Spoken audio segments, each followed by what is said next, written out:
Good evening. People living near the proposed route of the HS2 railway line have condemned the level of compensation the government's proposing to pay them. They were speaking as a series of roadshows got underway to explain the details of the package on offer. The company behind the project says it will listen to feedback from the meetings. Lindsay Doyle reports. The first Midlands roadshow out of 13.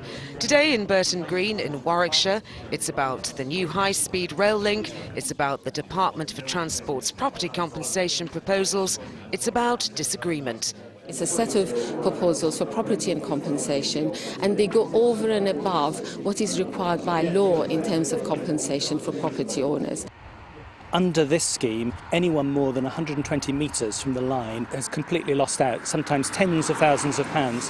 There's no reason why people should have to pay for HS2 because they're affected by it. If the government can't afford to pay compensation, they can't afford HS2.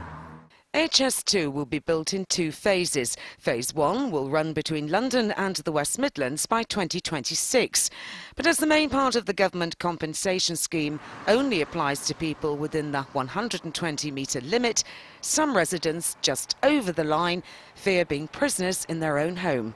I am 5 metres outside of the 120-metre limit, which means you would get full market value for your property at any time that you like. So, for instance, my next door neighbour is likely to realise, say, £400,000 from HS2 Limited for his.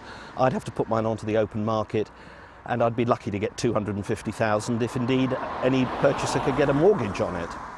And the roadshow rolls on. Next week it moves to Castle Vale, Digbeth, Washwood Heath and Bromford. Lindsay Doyle, BBC Midlands Today, Warwickshire.